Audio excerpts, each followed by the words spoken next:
Student अस्सलाम वालेकुम।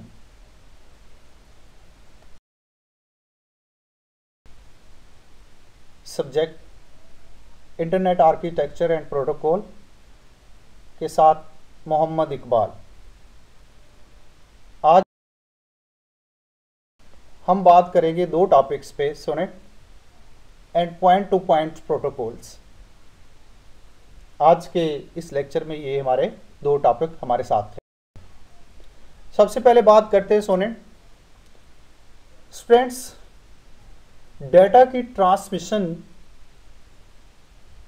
में सबसे जो इम्पोर्टेंट चीज़ है वो ये है कि डाटा को फास्ट स्पीड के साथ ट्रांसमिट किया जाए। यानी डाटा की ट्रांसमिशन होनी है, डाटा को ट्रांसमिट किया जाता है, डाटा मीडियम के ऊपर चलता है, लेकिन ये जो ट्रांसमिशन है इसको स्पीड के साथ होना चाहिए। लो स्पीड के साथ अगर ट्रांसमिशन करेंगे तो डाटा ट्रांसमिट तो होगा लेकिन टाइम कंज्यूमिंग के साथ होगा। तो ऐसे यूज़र जो उस ट्रांसमिशन मीडिया को यूज़ कर रहे हैं तो सेटिस्फैक्शन में नहीं रहे। तो सबसे इंपॉर्टेंट जो चीज़ है डाटा की ट्रांसमिशन में, डाटा को फास्ट स्पीड के साथ ट्रांसमिट करना। तो आज के हमारे इन लेक्चर्स में, इस लेक्चर में हम इसी चीज़ पे ज़्यादा फोकस रहेंगे कि डाटा को फास्ट ट्रांसमिशन यानी फास्ट मीडिया के ऊपर, फास्ट चैनल के ऊपर, फास्ट लिंक्स के ज़रिए से डाटा को ट्रांसमिट किया जाए। तो इसी मकसद के लिए सोनेट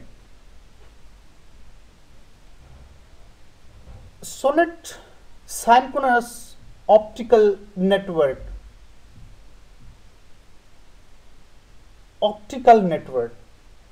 अच्छा, यह सिंक्रोनस का मतलब ये है कि रियल टाइम में कहीं कम्युनिकेशन हो रही है, सेम टाइम में कहीं कम्युनिकेशन हो रही है, हम उसको सिंक्रोनस का नाम देते हैं। जैसे फेस टू फेस कहीं कम्युनिकेशन हो रही है, टू ऑब्जेक्ट्स के दरमियान, टू पर्सन्स के दरमियान कहीं कम्युनिकेशन हो रही है, रियल टाइम में कहीं कम्युनिकेशन है, सिंक्रोनस कम्युनिकेशन का नाम है।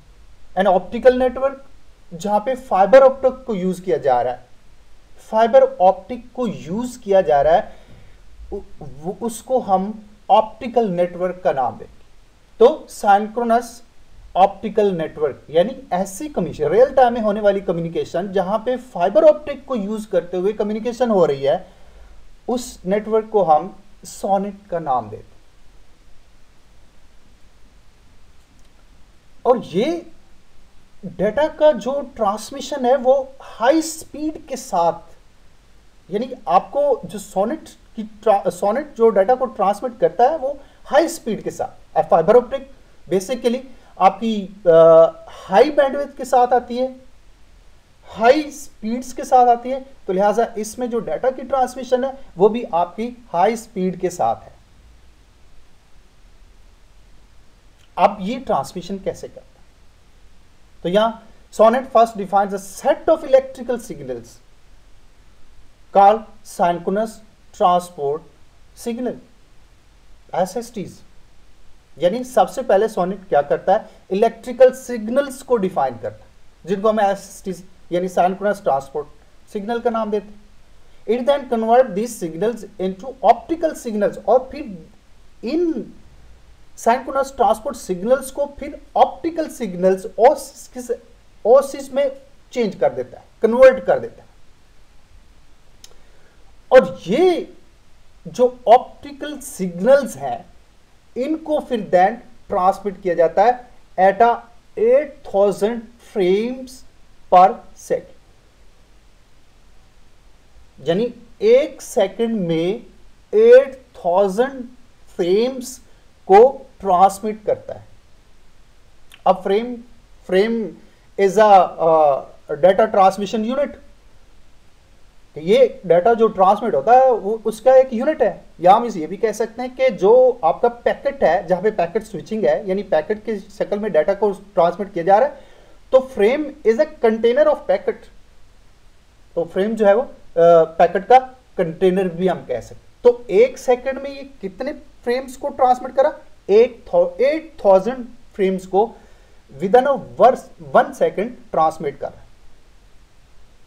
तो this is the transmission rate of the SONET, और ये फाइबर ऑप्टिक को यूज करते हुए डाटा को ट्रांसमिट करा। इस तरीके से सबसे पहले इलेक्ट्रिकल सिग्नल्स को डिफाइन करता है, फिर देन इलेक्ट्रिकल सिग्नल्स को ऑप्टिकल कैरियर्स में चेंज कर देता है, और फिर इन ऑप्टिकल कैरियर्स को आगे ट्रांसमिट कर देता है। This is the SONET. यह हमारे पास इस टेबल में इसकी डिफरेंट ट्रांसमिशन रेट्स हैं। हमें यहाँ पे हमें सामने आ रही होंगी, डिफरेंट उसके एसएसटीज हैं, ओएससीज हैं, और उनके सामने डाटा रेट्स हैं। तो जैसे एसटीएस 1 है और ओएससीज 1 है, तो उसकी अगर हम बिट्स पर सेकंड को देखें तो हमारे पास 15.846 है।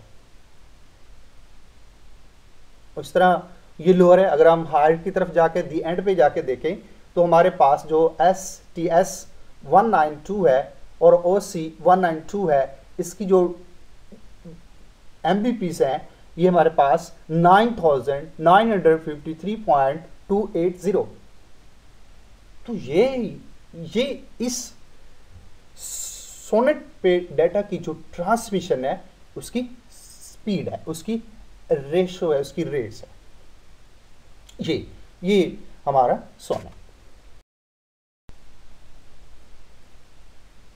स्टूडेंट्स, ये हमारे सामने सोनेट का आर्किटेक्चर है, उसका स्ट्रक्चर है हमारे सामने। हम उसको देखें तो ये हमारे सामने उसका स्ट्रक्चर है। इसमें डिफरेंट कंपोनेंट्स, डिफरेंट उसके पार्ट्स हैं जो हमारे सामने हैं। सबसे पहले STS मल्टीप्लेक्सर्स हैं, उसके बाद रीजनरेटर्स हैं, फिर then add and drop multiplexers हैं, और फिर उसके बाद SCS मल्टीप्लेक्सर डीमल्टीप्लेक्सर्स हैं।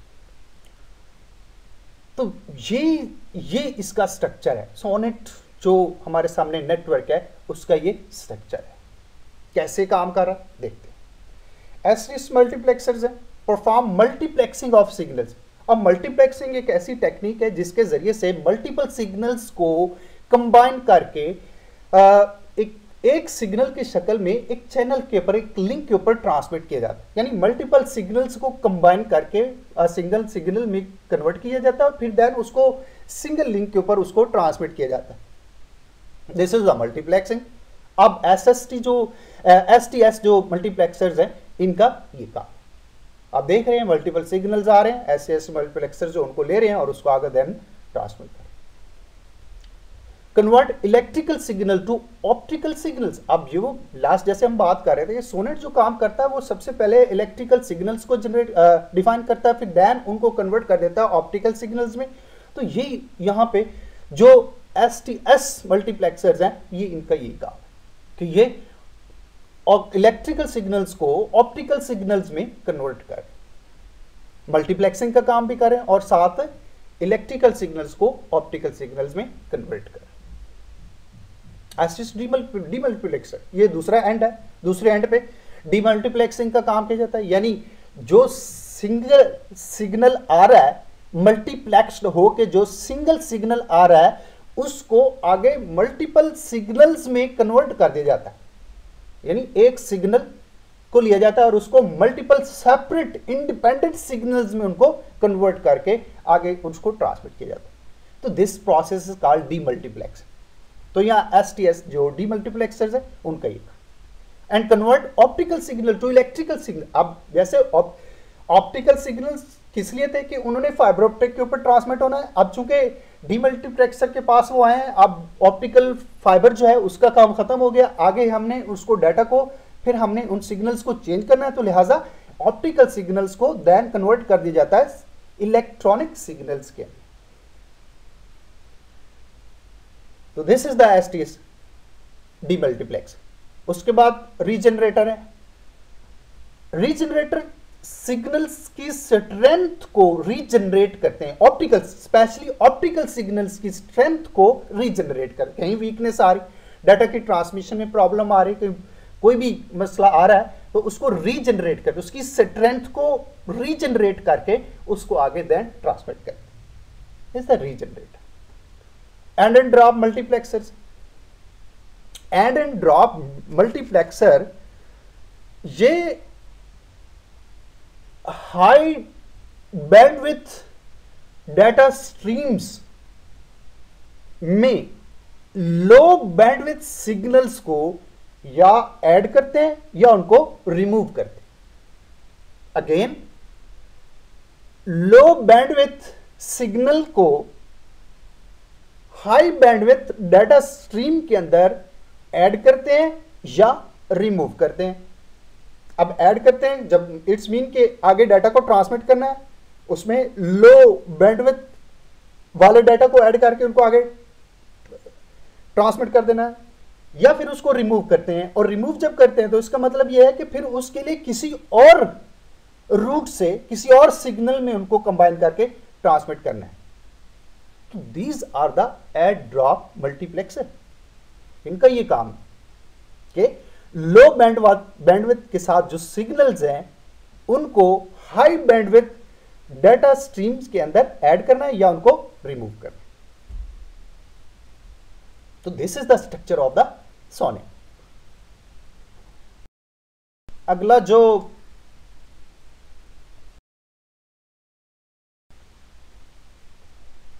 टॉपिक है वो पॉइंट टू पॉइंट प्रोटोकॉल है। पॉइंट टू पॉइंट प्रोटोकॉल है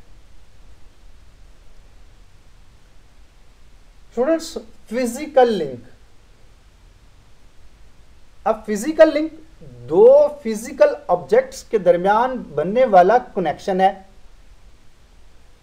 कोई भी ऑब्जेक्ट जो नेटवर्क के साथ कनेक्टेड है और वो एक दूसरे के साथ लिंक बना लेते हैं, लिंक बना है उनका, this is called physical link. तो जितनी भी टेलीफोन या केबल कंपनीज हैं, ये जो फिजिकल लिंक्स होता है इनको कंट्रोल करने को, डाटा को ट्रांसफर करने का, मैनेज करना, ये इनके लिए इंपॉर्टेंट है। तो फिर इसके लिए खास प्रोटोकॉल की जरूरत है। यानी ये जो फिजिकल लिंक बना दो ऑब्जेक्ट्स के दरमियान, इसको कंट्रोल करना और इसको मैनेज करना ताकि डाटा ट्रांसमिट हो सके, तो उसके लिए प्रोटोकॉल की जरूरत है। तो इस मकसद के लिए ये पॉइंट टू पॉइंट प्रोटोकॉल को डिजाइन किया गया। यानी जो फिजिकल ऑब्जेक्ट्स के दरमियान लिंक बनाया, कनेक्शन बनाया, उसको मेंटेन करने और उसके ऊपर डाटा की ट्रांसमिशन को मैनेज करने के लिए ये आपका point to point protocol design किया गया। तो this is the point to point protocol. Students, हमारे सामने पॉइंट टू पॉइंट प्रोटोकॉल की लेयर्स हैं। अगर हम इन लेयर्स पे देखें तो यह हमारे सामने इसकी लेयर्स, हमारे सामने इसकी दो लेयर्स हैं, फिजिकल लेयर और डाटा लिंक लेयर है। और इसमें इसके जो स्पेशली हम बात करेंगे वो हमारे फ्रेम्स पे हम उसको बात करेंगे और उसके डिफरेंट पार्ट्स को देखेंगे। अब ये जो पॉइंट टू पॉइंट प्रोटोकॉल है, इसमें आपकी physical layer, data link layer को यूज किया जा रहा है। तो इसमें जो प्रोटोकॉल है, कोई वो स्पेसिफिक प्रोटोकॉल यूज नहीं किया जाता। कोई भी प्रोटोकॉल जिसको ANSI ने डिजाइन किया हो, उसको रिकॉग्नाइज्ड किया हो, उसको उन्होंने स्टैंडर्डाइज्ड कर दिया हो, तो उसके लिए वो प्रोटोकॉल जो है इस पॉइंट टू पॉइंट प्रोटोकॉल्स के साथ मिलकर काम कर सकता है। ANSI American national standard institute है। ये एक नॉन प्रॉफिटेबल ऑर्गेनाइजेशन है जो स्टैंडर्ड्स को डेवलप करती है। किसी भी प्रोडक्ट या सर्विस के लिए स्टैंडर्ड्स को डेवलप करती है, तो उसके लिए काम अमेरिका, USA में ये एक इदारा है। अब अगर हम देखें डाटा लिंक लेयर की साइड पे, हम जहां पे डाटा को ट्रांसमिट होकर जाना है वहां पे हम देखें तो पॉइंट टू पॉइंट प्रोटोकॉल जो है एक फॉर्मेट, फ्रेम का फॉर्मेट डिफाइन करता है और प्रोटोकॉल्स को देखता है जिसके जरिए से लिंक्स को कंट्रोल करना है और डाटा की ट्रांसमिशन को कंट्रोल करना है। यानी अगर हम डाटा लिंक ले, जहां पे डाटा की ट्रांसमिशन का काम है, उस साइड पे हम देखें तो एक फ्रेम का एक फॉर्मेट डिफाइन करता है और उसके लिए प्रोटोकॉल को डिफाइन करता है जिसके जरिए से लिंक्स को कंट्रोल किया जाता है और डाटा की ट्रांसमिशन को कंट्रोल किया जाता है। तो अगर हम उस फ्रेम के फॉर्मेट को देखें तो हमें कुछ चीज़ों की समझ आ जाएगी कि ये पॉइंट टू पॉइंट प्रोटोकॉल कैसे काम कर रहा है। तो यहाँ हमारे सामने इसका फ्रेम है, इसके डिफरेंट पार्ट्स हैं, डिफरेंट उसकी चीज़ें, यहाँ इसको देखते हैं ये क्या चीज़ें। तो जैसे फ्लैग है, एड्रेस है, कंट्रोल है, प्रोटोकॉल है, उसके बाद डाटा एम्बेडिंग, उसके बाद एफसी है और फ्लैग्स। तो ये पॉइंट टू पॉइंट प्रोटोकॉल का फ्रेम। और फ्रेम जैसे पहले बात हो चुकी है कि it's the container of the packet. और पैकेट या हम ये भी कह सकते हैं कि ये इट्स अ स्मॉलेस्ट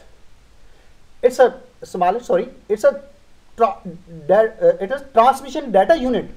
ये आपका जो डाटा ट्रांसमिट हो रहा है उसका एक यूनिट है, और ये पॉइंट टू पॉइंट प्रोटोकॉल में इसका फॉर्मेट। आज इस पे डिटेल के साथ बात करते हैं ये कैसे काम कर रहा है। सबसे पहले यहाँ पे हमारे पास फ्लैग फील्ड है, जैसे हमने पिक्चर में देखा। तो flag field identifies the boundaries of the point to point protocol frame, यानी पॉइंट टू पॉइंट प्रोटोकॉल जो है उसका जो फ्रेम है उसकी बाउंड्रीज को डिफाइन, यानी यहां से ये फ्रेम स्टार्ट हो रहा है और यहां पे इसका एंड हो रहा है। It's value is 0 1 1 1 1 1 0।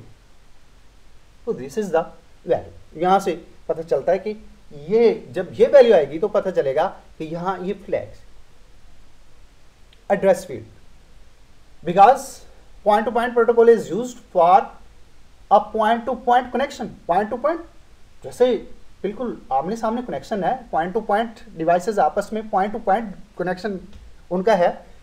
तो it uses the broadcast address used in the most local area networks. तो ये ब्रॉडकास्टिंग यूज की जाती है, ब्रॉडकास्टिंग को यूज किया जाता है और उसके लिए एड्रेसेस को यूज किया जाता है ताकि डाटा लिंक जो एड्रेसिंग है उससे बचा जा सके। और इसकी वैल्यू क्या है 1 1 1 1 1 1 1 1 एड्रेस फील्ड। उसके बाद देन कंट्रोल फील्ड है। The control field assign the value 1 1 0 0 0 0 0 0 to show that as a most local area network the frame has no sequence number, each frame is independent। यानी control field जो है इसके अंदर अगर ये वैल्यू आ गई है तो इसका मतलब ये है कि जो फ्रेम ट्रांसमिट किए जा रहे हैं उनका कोई सीक्वेंस नहीं है और वो इंडिपेंडेंटली ट्रांसमिट किए जा रहे हैं। यानी फ्रेम्स को जब ट्रांसमिट किया जाता है तो उनको कोई नंबर असाइन नहीं किया गया, वो इंडिपेंडेंटली ट्रांसमिट हो रहे हैं। तो इस मकसद के लिए कंट्रोल फील्ड।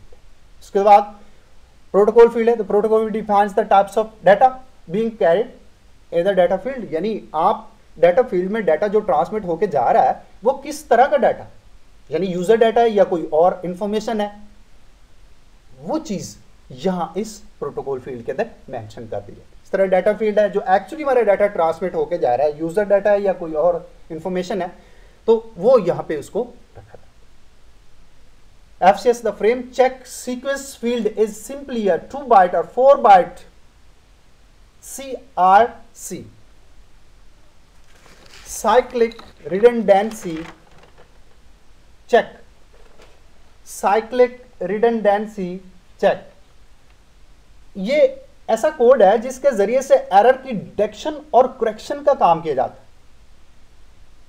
तो यहां FCS में यानी यहां पे जो चेक सीक्वेंस फील्ड है इसके जरिए से एरर्स को आइडेंटिफाई किया जाए। और ये 2 बाइट या 4 बाइट का ये फील्ड है और इसमें जो है वो आपका एरर डिटेक्शन और करेक्शन का काम किया जाता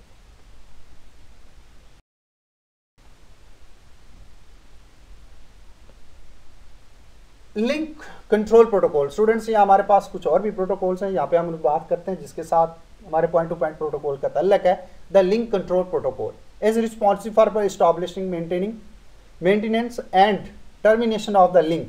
तो ये लिंक को बनाने, उसको मेंटेन करने, उसको खत्म करने के लिए इस्तेमाल किया जाता है। when the data field of a frame is carrying data related to this protocol, it means the PPP is handling the link, it does not carry data। जब डाटा फील्ड में carrying data related to protocol, जब protocol से related data field में आएगा तो इसका मतलब यह है कि जो पॉइंट टू पॉइंट प्रोटोकॉल है वो लिंक्स को हैंडल कर रहा है, वो डाटा को लेके नहीं आ रहा। अगेन डाटा फील्ड में हमारा, जैसे हमने पिछली स्लाइड पे देखा कि डाटा फील्ड में डाटा जो है वो डाटा होता है जो ट्रांसमिट हो रहा है। अगर डाटा फील्ड में वो डाटा आ रहा है जो कंट्रोल से प्रोटोकॉल से रिलेटेड है, यूजर डाटा नहीं है, प्रोटोकॉल से रिलेटेड डाटा है, तो इसका मतलब ये है कि पीपी जो है वो यूजर डाटा को ट्रांसमिट नहीं कर रहा, वो लिंक्स को हैंडल कर रहा है और लिंक को हैंडल कर रहा है। और लिंक हम देख चुके हैं, जैसे बात पीछे की हमने कि दो जो फिजिकल ऑब्जेक्ट्स हैं उनके दरमियान जो कनेक्शन है वो हमारा लिंक है। उसके बाद नेटवर्क कंट्रोल प्रोटोकॉल है। A network protocol has been defined as a give flexibility to people. अब ये जो पॉइंट टू पॉइंट प्रोटोकॉल है can carry data from the different network protocols including IP. अब ये point to point protocol different network protocol से data लेता है और उनमें आईपी भी शामिल है। तो after establishing of a link PP can carry IP packets in its data field. अब point to point protocol different network protocol से डाटा ले रहा है और उसमें साथ उसके आईपीस भी आ रहे हैं।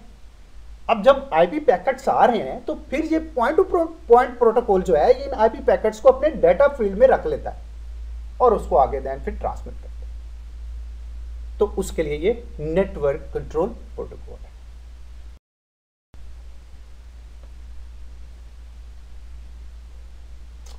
Point to point protocol over Ethernet. Over Ethernet ये एक नया प्रोटोकॉल है use to discover techniques to find the Ethernet address of the host. अच्छा, यहां होस्ट कोई भी डिवाइस है जो कनेक्टेड है नेटवर्क के साथ, कोई भी डिवाइस जो कनेक्टेड है होस्ट है। इसमें स्पेशली हम बात करेंगे सर्वर की जो फंक्शनैलिटीज या डाटा प्रोवाइड कर रहा है, तो इट्स द होस्ट। अब यहां ये जो point to point protocol over Ethernet है, जब इथरनेट एड्रेसेस को होस्ट के इथरनेट एड्रेसेस को, और वो होस्ट जो आपका इंटरनेट से कनेक्टेड है उसके एड्रेसेस को फाइंड करना है, तो उसके लिए ये point to point protocol over Ethernet को यूज किया जाता है। अगेन, जब ऐसा होस्ट जो नेटवर्क के इंटरनेट के साथ कनेक्टेड है उसके इथरनेट एड्रेसेस को फाइंड करना है, तो उसके लिए इस प्रोटोकॉल को यूज किया जाता है। जब एड्रेस को डिस्कवर कर लिया जाता है तो फिर एक पॉइंट टू पॉइंट प्रोटोकॉल का रेगुलर सेशन क्रिएट हो जाता है। तो फिर सेशन क्रिएट जाता है, कनेक्शन की निस्बत सेशन क्रिएट, और सेशन एक लिमिटेड टाइम के लिए, जितनी देर के लिए हमारी ट्रांसमिशन होनी है उतने टाइम के लिए एक लिंक है, एक कनेक्शन है, तो सेशन क्रिएट हो जाता है, कनेक्शन की निस्बत सेशन क्रिएट हो जाता है। तो इस मकसद के लिए ये आपका point to point protocol over Ethernet use किया जाता है। तो इसका तल्लक भी पॉइंट टू पॉइंट प्रोटोकॉल के साथ है, तो ये भी इस अपनी फंक्शनैलिटीज के साथ काम कर रहा है।